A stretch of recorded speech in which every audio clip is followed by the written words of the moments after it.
ఇప్పుడే ఎన్గోల్డ్ బయర్స్ కి కాల్ చేయండి. మీ తాకట్టు బంగారం కష్టాలకి గుడ్ బై చెప్పండి. ఐ డ్రీమ్ చూస్తున్న ప్రేక్షకులందరికీ నమస్కారం. ద్వాదశ రాశుల వారికి గోచార రీత్యా ఈ సెప్టెంబర్ మాసంలో ఏ విధంగా ఉంటుందో తెలియజేయడానికి స్టూడియోలో మనతో పాటు ఉన్నారు ఐకానిక్ ఆస్ట్రాలజర్ గట్టుపల్లి సురేష్ బాబు గారు. నమస్కారం గురుగారు. జై శ్రీమన్నారాయణ. గురుగారు, మీనరాశి వారికి సెప్టెంబర్ మాసంలో ఏ విధంగా ఉండబోతుందో తెలియజేయండి. ఖచ్చితంగా అండి. మీనరాశి వారికి అంటే శని భగవానుడు మొన్న ఇటీవల జూలై 27వ తారీఖున వక్రంలోకి వచ్చున్నాడు. వక్రం రావటం అంటే రాశి మారలేదు, కేవలం నక్షత్రంలో ఒక పాదం వెనకంజకి వచ్చున్నాడు. దానికి రాసులు మారి పరిగెత్తేసి ఇంకో దగ్గర కూర్చునే దానికైతే ఉండరు, కానీ వక్ర దృష్టితో ఉన్నాడు. ఇది డిసెంబర్ 11వ తారీఖు 2020 సంవత్సరం వరకు కూడా మీనరాశి సంచరించినప్పటికీ కూడా ఏలినాటి శని ఉన్నప్పటికీ కూడా వక్ర దృష్టితోనే ఉంటాడు. డిసెంబర్ 11వ తారీఖు 2020 సంవత్సరం శని భగవానుడు మీనరాశిలో. కాబట్టి ఎవరైనా సరే ఇనుము ఇటుక ఇసుకలో కానివ్వండి, లేదా చేపల చెరువులు రొయ్యల చెరువులు ఇలాంటి వాటిల్లో కానివ్వండి ఇన్వెస్ట్మెంట్ చేయాలన్నా, పంటమూలు పండించే మామిడి, సపోటా, దానిమ్మ, పైనాపిల్ అలాంటి వాటిలో ఇన్వెస్ట్ చేయాలన్నా కూడా, పంటమూలు పండించాలన్నా, నిమ్మ తోటలు కానీ పొగాకు తోటలు కానీ ఇలాంటి వాటిలో ఇన్వెస్ట్ చేయాలన్నా కూడా చాలా అద్భుతంగా ఉంటుంది. అలాంటి వాటిలో ఇన్వెస్ట్ చేస్తే కూడా వీళ్ళకి కలిసి వస్తుందని కూడా చెప్పవచ్చు ఖచ్చితంగా. అలానే విదేశాన్ని ఎవరైనా వెళ్ళాలనుకుంటే కనుక మీనరాశి వారు ప్రయత్నం చేస్తే ఈ యొక్క సెప్టెంబర్ 22వ తారీఖు తర్వాత వెళ్ళేటువంటి యోచన కనపడతా ఉంది. కాబట్టి ఇలాంటి ప్రయత్నాలు చేసుకోవాలి. ఆరోగ్యం ఎవరికైనా బాగాలేదు, కుదిరిగా లేదు, మనసు బాగాలేదు, మైండ్ బాగాలేదు అనుకుంటే కనుక ఎక్కడైనా తీర్థయాత్రకు వెళ్ళేసి ఒక 3 రోజులు ఎక్కడైనా అమ్మవారి కానీ స్వామివారి దగ్గర నిద్ర చేస్తే కనుక కొంచెం కుదురుపడే యోచన అనేది కనిపిస్తూ ఉంది.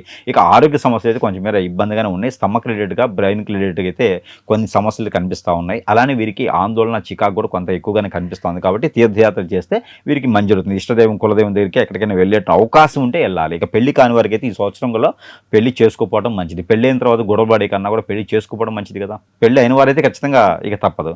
వీళ్ళకి ఏంటంటే సెన్సిటివ్ తత్వం ఉంటుంది. ఈ సెన్సిటివ్ తత్వానికి కొంచెం గొడవలు ఎక్కువ అవుతూ ఉంటాయి. ఏంటంటే ఏదైనా మైండ్ బయటికి చెప్పరు, లోపలకి మునిగిపోతూ ఉంటారు. ఇక వీళ్ళకి మెడికల్ షాప్స్ కానీ, డయాగ్నోస్టిక్స్ కానీ, అలానే ఇక్కడ మెడికల్ డాక్టర్స్గా కానీ, న్యాచురోపతి, అల్లోపతి, ఆయుర్వేదిక్ కానీ అలాంటి ప్రకృతి వైద్యశాలలు కానీ నిర్మించిన అలాంటి వాటిలో పాల్గొన్న, అలాంటి వాటిలో జాబ్ చేసినా కూడా వాళ్ళకి ప్రమోషన్స్, ఇంక్రిమెంట్స్, అవకాశాలు ఎక్కువ రాబోతున్నాయి. కాబట్టి ఇలాంటి ప్రయత్నాలు చేసుకోవచ్చు. అంటే హాస్పిటల్ రంగం, మెడికల్ రంగం వీరికి బాగుండిపోతుంది. ఇప్పుడు అలాంటి రంగాల్లో ముందుకెళ్ళొచ్చు. ఇక వీరికి అన్ని రకాల సమకూరుతూ ఉంటాయి. పెళ్లి చేసుకునే యోగ్యత ఉంది, కానీ అమ్మాయికి అబ్బాయికి అనిపించుకొని నెక్స్ట్ ఇయర్ పెళ్లి చేసుకుంటే బాగుంటుంది. ఈ సంవత్సరం పెళ్ళిళ్ళు చేసుకుంటే అంతగా యోగ్యతగా లేవు. ఇక పెళ్ళి అయ్యి ఉండి భార్యాభర్తలు దూరంగా ఉంటున్నారంటే వాళ్ళు ఏదైనా మాట్లాడుకుని దగ్గరికి చేసుకునే దానికి అవకాశాలు ఉన్నాయి. అది 18వ తారీఖు తర్వాత చేసుకోవాలి.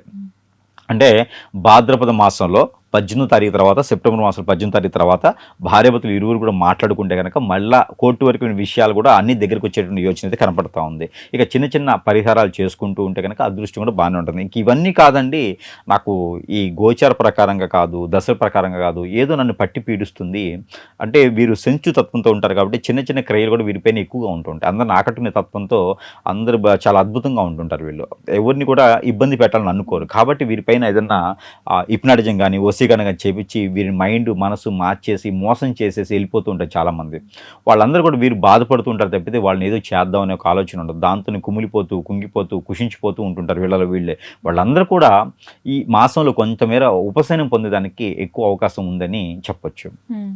అయితే ఈ రాశి వారు మరిన్ని అనుకూలమైన ఫలితాల కోసం ఎటువంటి పరిహారాలు చేసుకోవాలి గురు? ఎలానూ వినాయక చవితి సెప్టెంబర్ మాసంలో వినాయక చవితి వస్తుంది. ఈ వినాయక చవితి పర్వదినాలన 2, 4, 6 ఈ అంటే 9 రోజులు నవరాత్రులు చేస్తారు. ఈ నవరాత్రుల్లో 2వ రోజు కానీ, 4వ రోజు కానీ, 6వ రోజు కానీ, ఈ 3 రోజులు ఒక్కరోజు చేసినా చాలు. అలా 3 రోజులు చేసినా చాలు. బియ్యం పిండితో చేసేటువంటి పిండి పదార్థాలు, బియ్యము, బెల్లము, ఈ 2 కలిపి ఎలాంటి పిండి పదార్థాలు వస్తాయో, సొరకాయ పాయసం కానీ, లేకపోతే కనుక అమృతం పాని కానీ, లేకుంటే కనుక కుడుములు, ఉండ్రాళ్ళు, చలిబిడి, ఇవన్నీ కూడా బియ్యము, బెల్లంతో చేస్తాం. ఇలాంటి నైవేద్యం కనుక స్వామివారికి సమర్పించినట్టయితే కనుక వీరికి ఆరోగ్య సమస్యలే కాకుండా, ఆర్థిక సమస్యలే కాకుండా వీరిపైన నరదిష్టి, నరకోశ ఇవి కూడా కొంతమేర తగ్గేలా ఉన్నాయి. కాబట్టి ఇలాంటి చిన్న చిన్న పరిహారాలు చేసుకుని అదృష్టవంతులు ఖచ్చితంగా అవ్వచ్చు.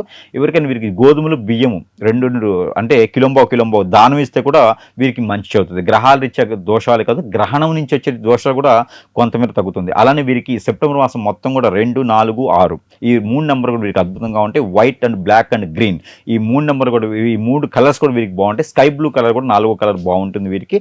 ఇక తూర్పు దిశ ప్రయాణం వీరికి అద్భుతంగా ఉంటుంది. కొత్తగా ఏదైనా ఇల్లు కానీ, స్థలం కానీ, ఫ్లాట్స్ కానీ కొనాలనుకుంటే కనుక డిసెంబర్ 12వ తారీఖు వరకు ఆగి కొంటే మంచిది. ఇప్పుడు కొన్నా కూడా వీరికి గొడవలు అయ్యేటువంటి యోచన సూచన కనిపిస్తూ ఉంది.